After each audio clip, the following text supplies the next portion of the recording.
So, welcome everybody back to Life with Brittany, a peculiar podcast. Today we have a very special guest. She is a sister friend of mine. I call her everything but her name usually, and I mean that in a good way. Like I call her Kelonda Trottie.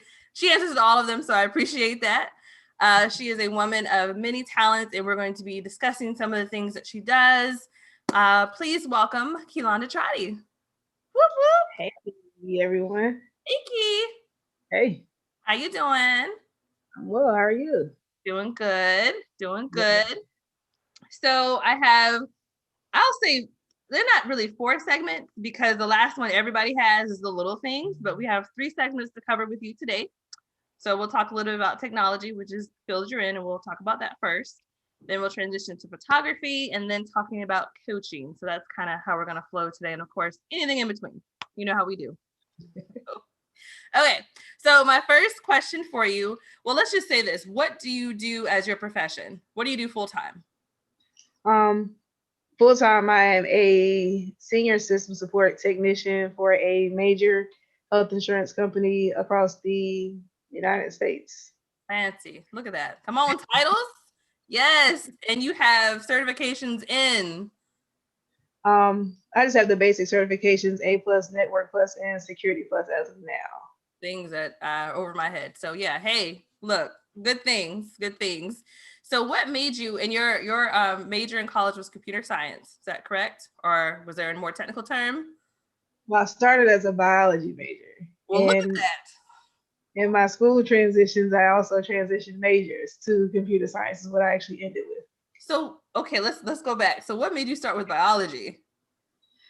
Um, so I've always wanted to actually be a doctor. Really? I didn't know that. Got to Winthrop, which is where I started. Got to Winthrop and decided after Throwing that out there. after about a year or so in the biology program, it wasn't what I thought it would be.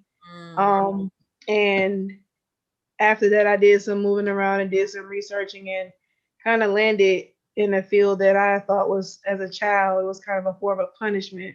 When I got in trouble, my mom was like, "No, you can't go outside. You can't talk to the phone, but you can get on that computer and do some work. You can get on the computer and learn how to type." And that kind of ended up, I guess, Look at that. it worked out in my favor, basically. Yeah. Wow. So I'm just wondering, would you have been a pediatrician? No, I didn't want to be a pediatrician. I was still trying to determine the field. Okay. When I was 15, I actually got my CNA license, and I kept that active for 10 years. Yeah. And during that time, I worked in labor and delivery. I worked in surgery. Um, I did home health visits. I did nursing facilities. I pretty much did touch, well, not all, but I touched in many different fields, and I really wasn't certain of the field I wanted to go in, so it was smarter to get out before I wasted any more money and time there too. Makes sense. Makes sense. Okay. So you switched over. Now you're working full time in it. Is this something you want to continue to do? Do you like where technology is going? I know it's that's a big topic in itself. Yeah. Um, I for sure will always have a job. Okay. If do I mean, because technology is ever evolving. So I mean, I'll always have a job. There'll always be something I can do somewhere. Yeah. One of those things that no matter where I go, I can always find a job. I'll always have a decent living in a job. And then kind of starting to want to do more research into using my master's. Right now, I'm not using it with this job, but that's in the near future is to start trying to find a career path that actually falls in line with the master's as well. And what is your master's in? My master's is in computer forensics management. In layman's terms. So basically, with that degree, I can do any like type of project management work. I can go and work with the police department. I can go and work at a hospital, any forensics lab, any forensics unit. I started thinking that CSI and all of that was cool. And it's really nothing like they make it look on TV. It's it's typing a whole bunch of keys and you just getting stuff back. It's more to it than that. But the older I get, I notice that I kind of want to slow down a bit. So it's time to start looking into more career fields in that area of like just more research based roles, and pretty much I get to sit still longer. So that works. Well, that's cool.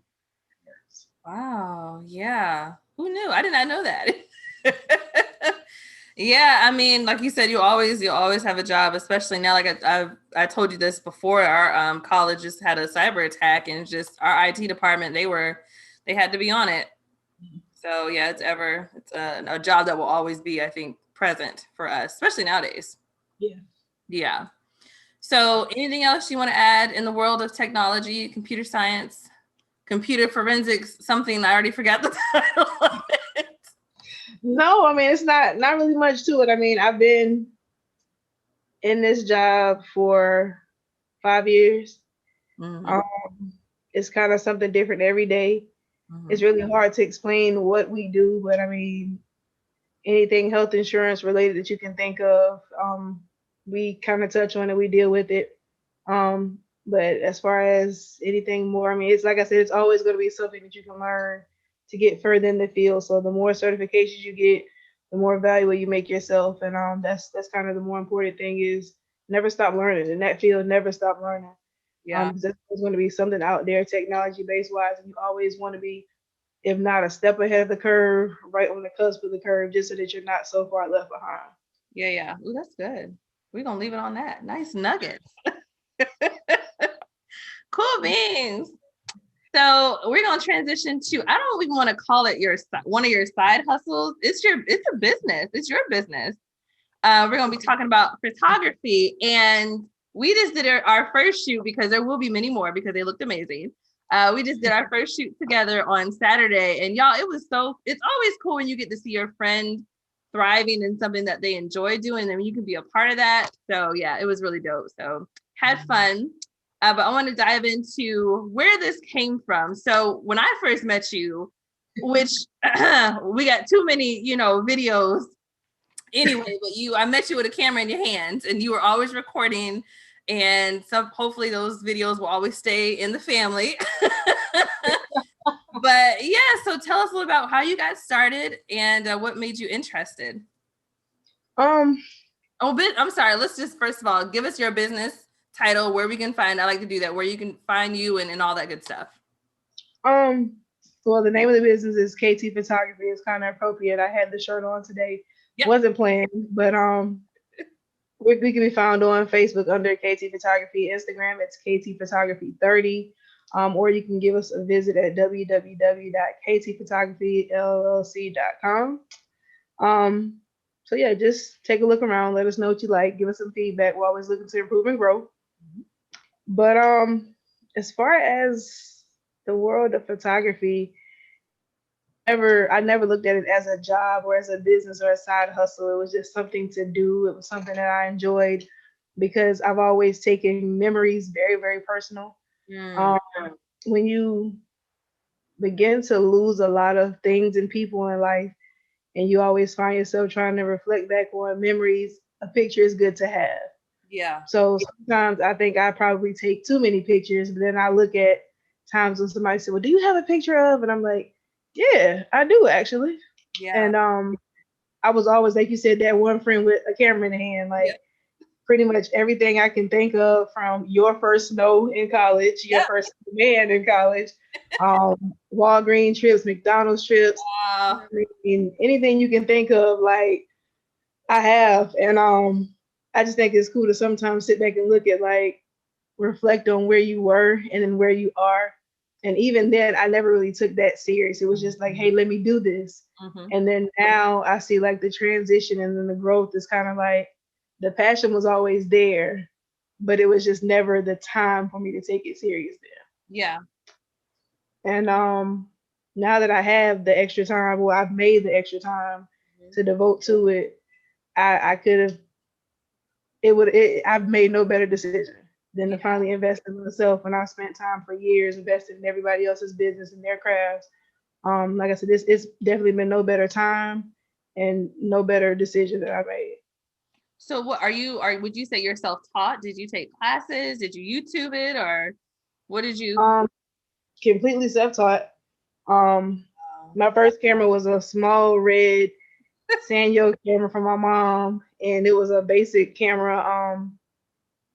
When I finally decided, okay, let's try it out, I'm gonna buy a little cheap camera. I Mhm. bought a little Nikon automatic camera that no bells and whistles, no nothing, and I did it, and I was like, okay, this is cute, this is cool.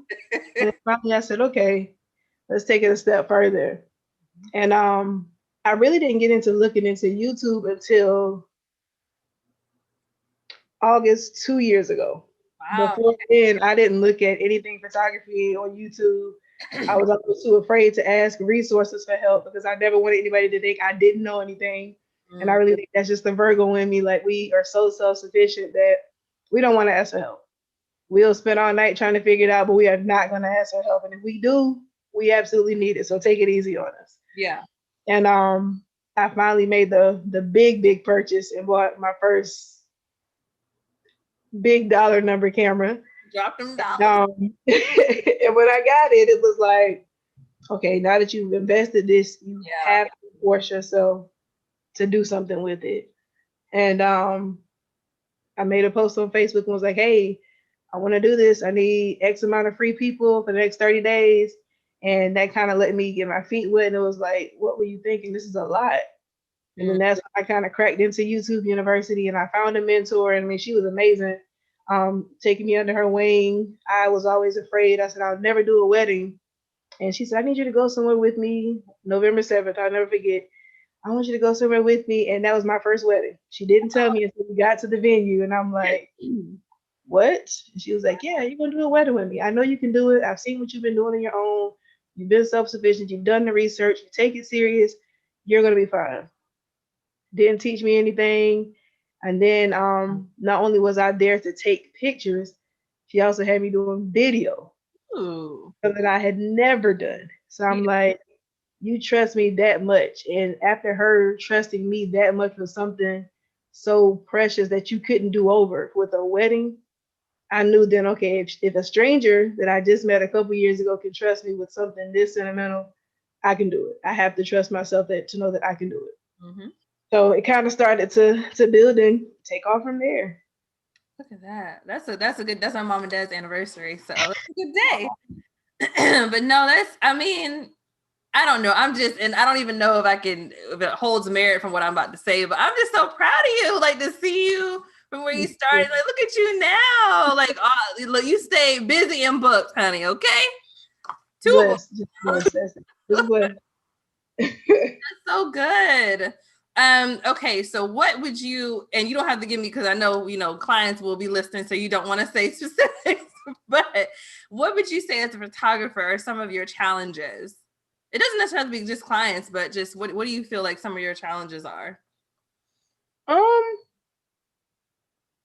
I would probably say the biggest challenge was me forcing myself to be uncomfortable. Okay. Um, I wanted to do something I felt comfortable with, something I knew what I was doing. But the biggest challenge was you're going to get people who want you to take pictures of their babies. That's not my go-to in photography. I never really wanted to do babies. Really? Um, Love no. kids As though. much as I love kids, Yeah. I never wanted to do that. No. Why? Because they're so unpredictable. Like I Oh can tell yeah. you pose like this, and you can tell a kid, okay, smile. And I think I'm giving you my best goofy face, and this kid is like, They do what they want to do. yeah, like you wasting my time, lady. Like, what are you doing? And so I don't like not being able to be in control of it. So it's kind of like Get it? no, I no. But I've gotten better. I'm more open now to accepting kids. I just take like a 30-minute buffer before the session to kind of like play with the kid, get to know the kid, warm up with them. Something nobody ever taught me, and I kind of just had to feel that out on my own too. Yeah. Every kid is different. Like what I may think balls are fun to some kids, they're like, get this out of my face. Give me Wow. a cell phone. Yeah. Yeah, like challenge.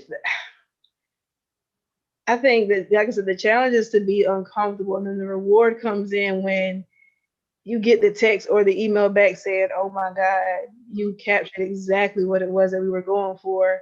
I can't believe, this is me. Like I've never seen myself in this light. Or I had one lady. I did a wedding, and I just randomly went around and just started taking pictures of people at the wedding. And because everybody was so involved, they didn't take pictures of everybody. And shortly after, one of the guys passed away. And Wow. as they were looking through the wedding album, they noticed that I got pictures of him laughing. He was Aw. dancing, like all kind of stuff. And she was like, I never can forget this moment because of you. And I'm like, well, it's not because of me. She's like, no, it's all you.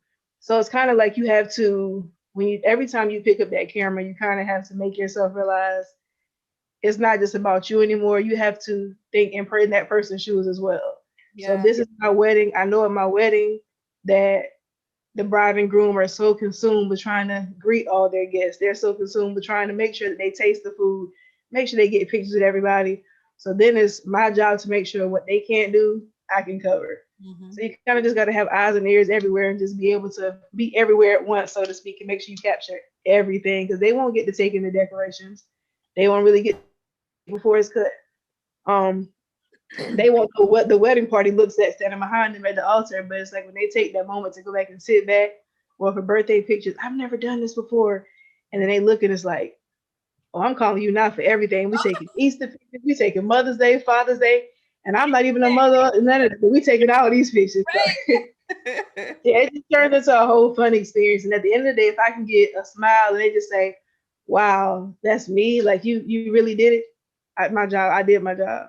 Yeah. Wow. That's so special. Like that's a calling key for real. It really is. I'm serious. It is. Like I told you, we taking listen every month. I don't care if I got anything going on. We doing something. I mean, So it also kind of encompasses, my career as well because you have to have people skills. yeah. It's not just about taking the pictures. If you can't talk to people Oh, and please. you can't like communicate, you have to be organized.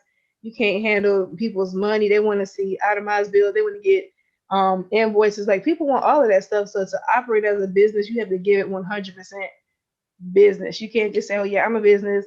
I got an LLC. Pay me." No, I need to be able to know that, hey, if I send you my money, you can send me a receipt. You can send me an invoice. Right. If I need to get in contact with you, I need multiple ways. Here's a phone number. Here's an email address. How soon can I get you to respond? It's everything's a learning. Even there, you never stop learning. Yeah. Never That's stop what learning. that's what I was gonna ask you, like taking the photography aside, like starting a business, like that was a big leap in itself. It was something I never wanted to do. I never wanted to be a business owner. That was never No, I never wanted that responsibility. I was more of a helper. Like I'll help anybody get their business off the ground. I'll help anybody do whatever they need help. When it came to me, I was like, I don't want to do that. I don't want to be that stressed out. I don't want to have to do something I don't want to do if I don't want to. I don't want to have to pick up. I don't want to have to show up. I'm not a club person. I don't want to have to be in these parties. I didn't want to have to do it. And then I kind of got gut checked by a friend and was like, as much as you take pictures, why haven't you started this? Like, why haven't you been charging people? Why? Yeah. And I sat down and started thinking, and I'm like, because to me, I don't care about the money aspect doesn't bother me. I'll take pictures for anybody all day long. And she was like, you need to be getting paid. Yeah. I'm like, nah. She's like, no, you need to be getting paid. She's like, get somebody out there who will pay you to do this. Yeah. For And I did it as a joke, just doing it for free. And the first family I did for free was for a son that was going away to the Air Force. And they said, even though you offered to do it for free, we still took your time and we see what you can grow into, and we want to pay you for your services. So even my first free family, they still came up and they paid. And that was kind of cool. That was the first time I actually still have the money they paid for. I keep it in my drawer. Like I have the cash just sitting there to remind me of like the first investment from a family into my business. that's cool. You're not gonna frame it? You're just gonna leave it in the I probably will. Yeah, I eventually will once I can get everything set up the way I want it to be. I probably will. Well, that's awesome. So where do you see yourself maybe full time one day, or you think you'll always do it on the side? Or like I said, I don't want to call it a side hustle, but like what do you think? Um, I would say for whatever happens, I'm willing to accept it and I'll be ready. I don't want to say that, oh, I want to do this full time because I don't want to grow tired.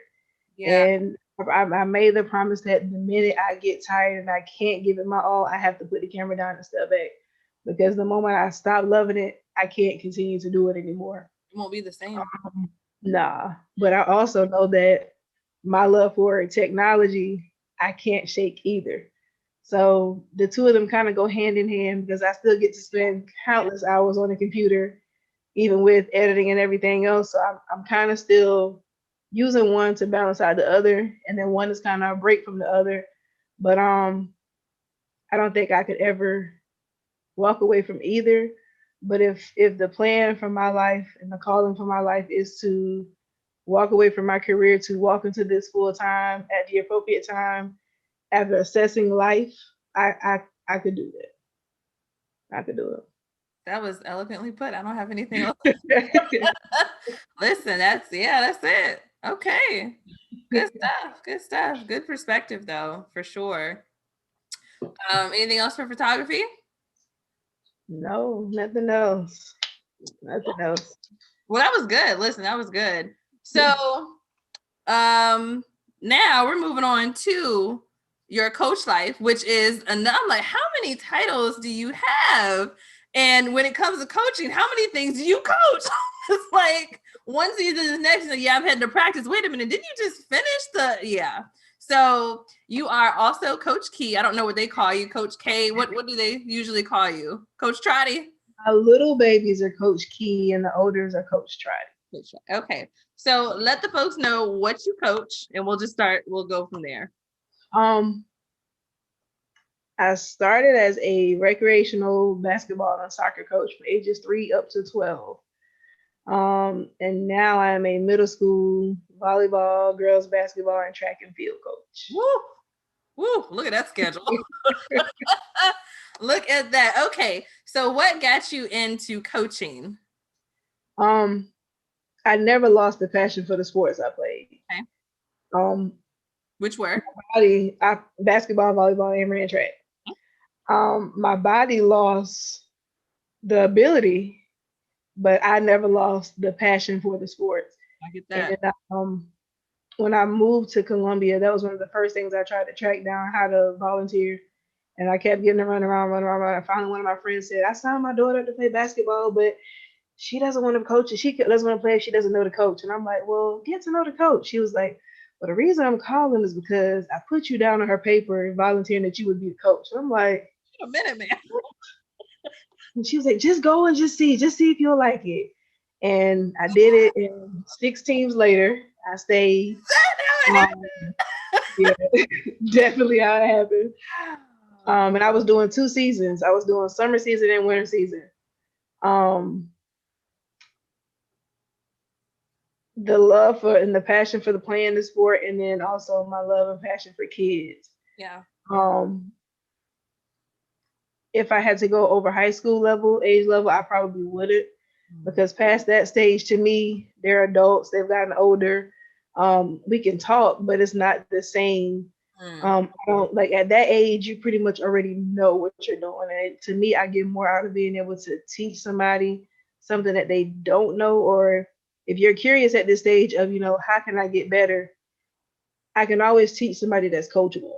Yeah, yeah. Mm-hmm. Once you feel like you've gotten it down pack and, I'm Steph Curry and, there's really not too much we can do to kind of help mold you into being a better player. We can talk to you all day long, but once you've got it down that, hey, this is it, this is what I'm gonna do, that's out of my league. So I know that I'm 13, 14 and below.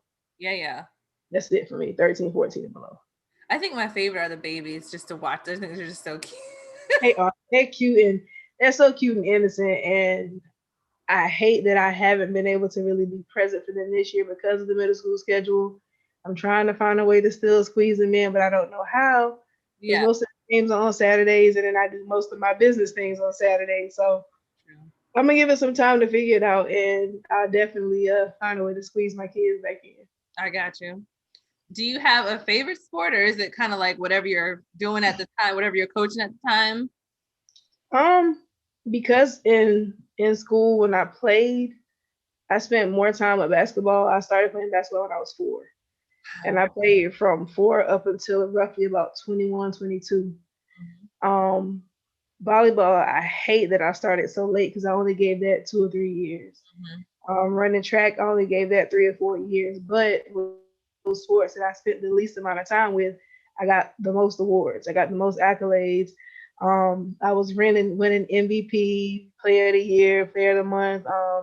Gatorade got recognized by Gatorade as a Player of the Year for sports I had never played before. Never played volleyball prior to my first year on that court in 10th grade.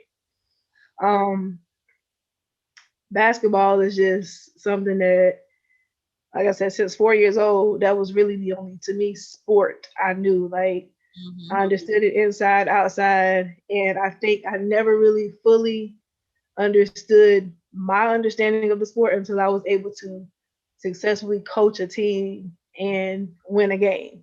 Yeah. And that's when I realized, okay, maybe you really do know what you think you know, but it's so much easier to say, oh yeah, I played, I know. And it's hard to teach a kid who's never touched the ball in their life. Yeah. You got to break it down. Yeah, when I say win a game, I don't necessarily mean we score more points. To me, I had a team, we lost every game. Mm-hmm. But to me, that was a winning season because I had 9 kids. Out of the 9 kids, only 2 had ever touched the ball before in their lives. By Wow. the end of the season, I had a kid who couldn't shoot a free throw, had the highest free throw percentage. Wow. So That's I good. did my part. Yeah, I know that I did my part. And to me, the wins came with that. It's not necessarily, what was your record? Oh, let's not worry about the record. Let me tell you about my team, though. And Yeah. these kids, I had 9, 2 the wins, the wins look good on paper. They look good on the trophies. They look good in the newspaper, on the internet.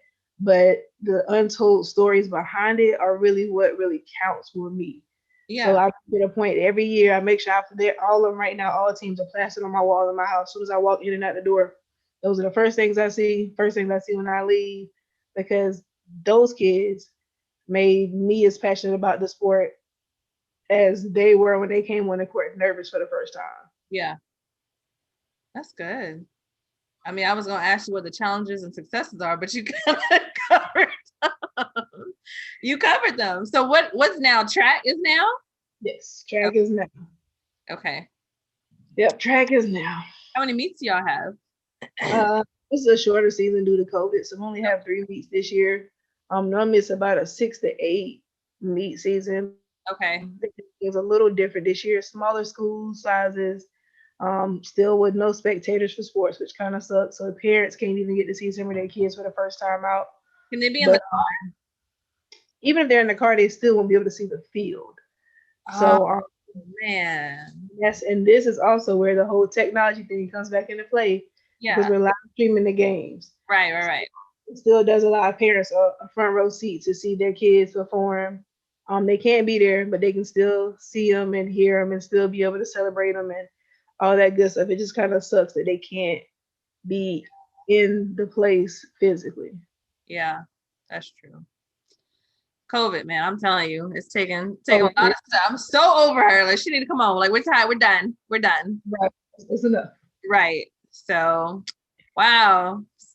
Well, that's all that I had for a coach. I'm about to say you answered all the questions I had. Did you want to add anything else with that?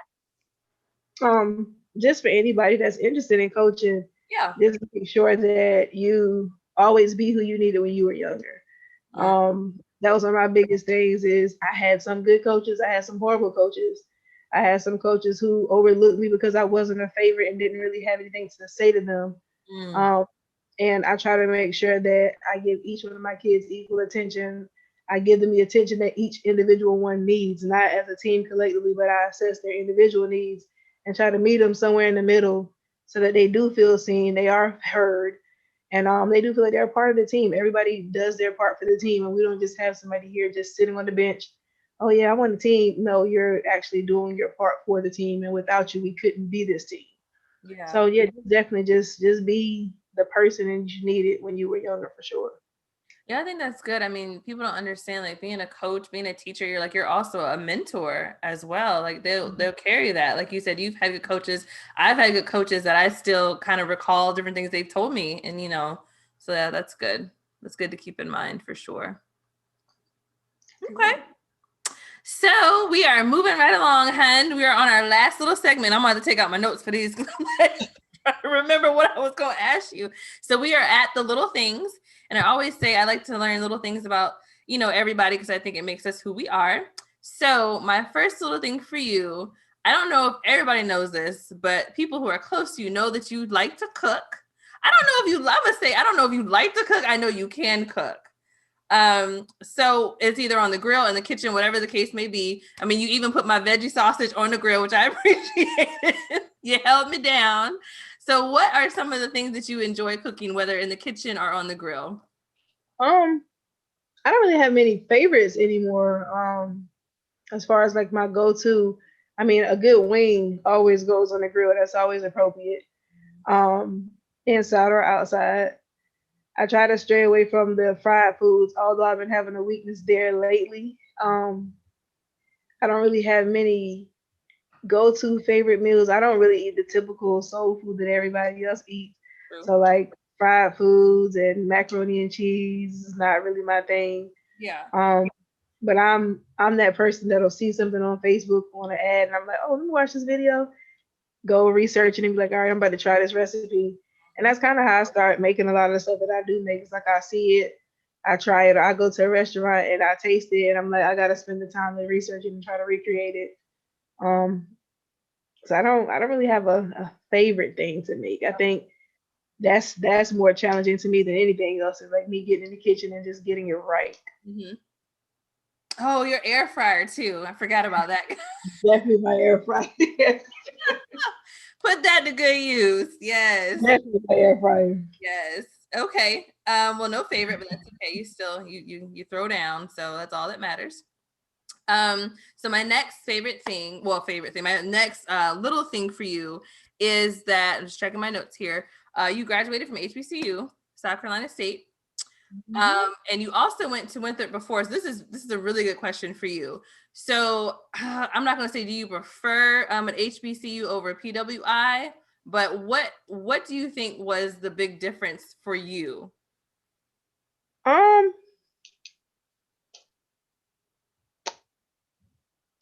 Winthrop gave me some very great exposures.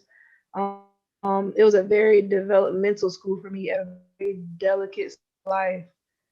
I went there and was a part of the emerging leaders program where um, basically you came as like a freshman leader and you kind of were like all over the place on campus. And I know I'll say this, I know in my experience, had I gone straight to South Carolina State versus starting at Winthrop, I probably would have taken a completely different route in life, period. You think so?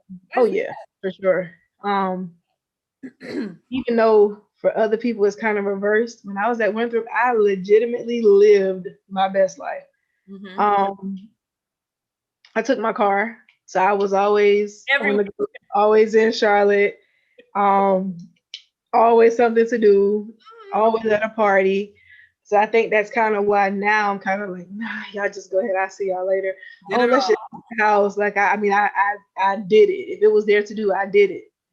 Um, I hear the phrase now to go where you're appreciated versus tolerated. Mm. And I feel like sometimes we misunderstand what that actually means and we take it so literal to us like, oh, it's a PWI. They don't want us there. We're not going there. No, you go to that PWI and you make it your own. You go to that HBCU and you live in your truth. Yeah. And everything doesn't have to be, oh, that's for them. This is for us. Yeah. Okay.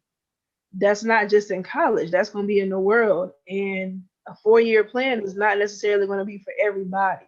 Mm-hmm. I mean, I could briefly tell you that I started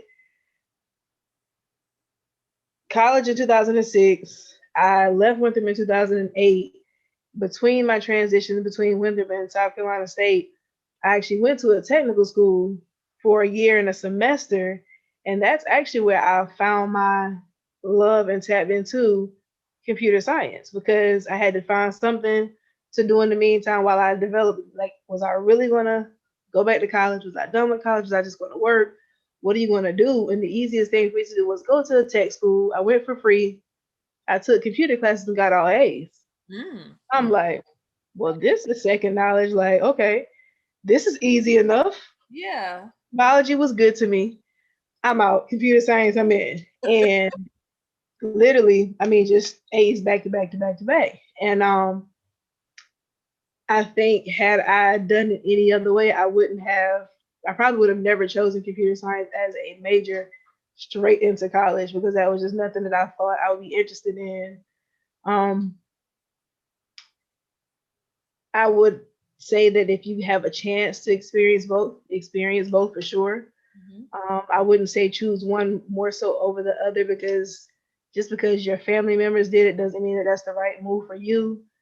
You kind of at this stage now you kind of have to do what's going to be more beneficial for you as an individual and where you can relate and actually go and learn and get access to what you need because unfortunately even though HBCUs are still developing, we are not awarded as much opportunities as some of the PWIs are.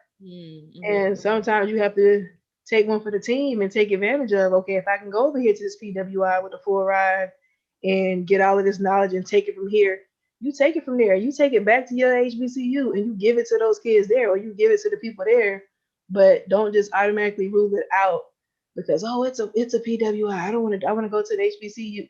No. Like the resources are endless. Take advantage of them any way you can. If you want to do HBCU, okay, do that as undergrad. Use use your master's program to go and experience a PWI or vice versa. Like it's so many different ways that you can figure it out, so many different opportunities. Ultimately the plan will fall into place the way it's supposed to. No two people are gonna have the same type of track. And like I said, 4 years isn't for everybody, 2 years is for everybody. Sometimes people just need a trade. And I definitely don't knock trades. I encourage trade rather than wasting thousands of dollars that you got to pay back when you can initially say, you know what, I want to be a welder and make thousands of dollars Wow. within a year. Yeah. More than me. Right. So I mean, I'm okay. Maybe I should have been a welder. Okay. What, a year and a half, please. Right. Right. Wow. That, I mean, like you said, it's what you make it, whether it's a PWI, whether it's HBCU, it's what you make it. So you can go to prestigious school, either one, and not be successful. And all of, our friends, we all have different paths and we are all successful. So it will fall in place. You just, have to do the work. So yeah, for sure. That's good. The last thing, I'm gonna change up the last question for you. Only because you're like you dropping gems all through. I'm like, well, dang, I can't ask that no more. Like you already said it. So it's just real simple. What would you tell young Kelonda if you had a chance to talk to her today? What would you tell her? What piece of advice would you give her? To not be so afraid. Like for years, I hid a lot of things that I was afraid of behind comedy, or I hid it behind, oh, let's go party, or oh, let's go shopping. To not be so afraid and to be more patient with yourself. Yeah. Because it will take certain things and certain people longer for certain tasks. The person beside you wasn't meant to run the race with you. Rather they start or end with you is completely up to you. But what's really essential is you have to pace yourself to finish whatever it is that you start. Yeah. And no matter what, you have to be proud of what you've done, how you've done, and who you've become. So I would definitely just to my younger self, just be more patient and just say, mistakes are allowed. They're allowed. They're not frowned upon. But mistakes are definitely allowed. Mm-hmm. I think that's probably it. Because I mean, younger Kelowna was still pretty cool too. So I mean, ain't really too much of a kid gay. I mean, just saying. Oh gosh. Just saying. Hey, man, you know. Well, that's good. Key, I appreciate you for coming on today. No. You have so many layers, and I don't I don't know what year are we in? 17? I don't know what year this is. How many years have we known each other? 15. 15? Oh, so 2 years more. So 15. 15. Okay, so it's been a while. And I'm still learning like all these different things about you, and it's so cool. Like just the person you're becoming, it's awesome. It's awesome for sure. All right, everybody. Did you have anything else you want to add before I sign off? No, I mean, I absolutely appreciate the opportunity and you thinking enough of me or seeing in me to come on to your baby and talk about myself and things that I have. And I think that's really important.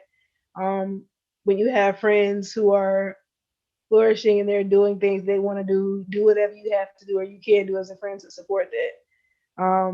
And like I said, I definitely appreciate you sharing your platform and just being open to talking about me, which is really weird to do. But I definitely appreciate the opportunity for sure, and I'm excited to see what you're into next. Well, thank you. Thank you. You know, we team support. We've always been like that. So got to keep it going. Yes. All right, everybody.